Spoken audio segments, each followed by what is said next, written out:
За сайн байцгаана уу та бүхэндээ 2022 оны 10 сарын 11 өдрийн мэндийг хүргэе.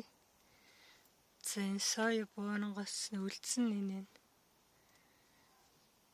Соёо боононгийн үр очино. Тэгээ та бүхэн энэ соёо боононгоо тариад нөгөө соёо соус хийж болно шүү дээ. Чанаад машиндаа тэгээд соус хийж болно.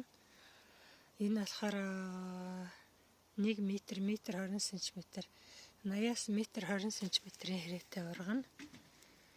Тэгээд ийм үсэрхэг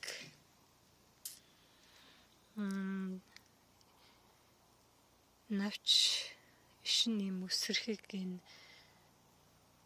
шаш маань бас ийм үсэрхэг ийм шаш байгаа. Дотроо ийм. За тэгээд энэ гоё шашаа нутглуулад энэ био үр болохоор та бүхэн жил алгаа өгрөө аваад өөрсдөө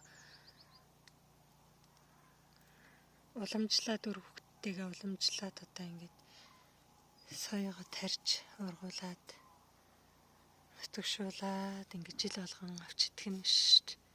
Салат хийж идэж болно, хоолнд хийж идэж болно, соус хийж болно.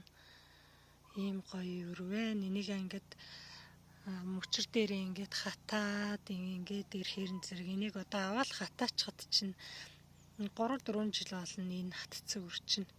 Тэгэл жилийн дөрвөн удиралтай одоо бүтэн жил энийг хоол хийгээл идэнэ. Аяш тийш аваа явахад одоо аялал маялаар явдаг хүнд бол аваа явахад боломжийн. Хадгалалт сайн даана. Тийм гоё юм байна да. Тэгээд ийм удаан хадгалдаг ногоонуудаа их тарих юм бол тэгээд одоо үргэлжил гоё амттай витаминтэй төрөл бүрийн амин дэмтэй хоолоо игээд идээд байх нь байна шүү дээ. За ингээд та бүхэнд амжилт хүсье. Гоё соёо шашаа тараарай.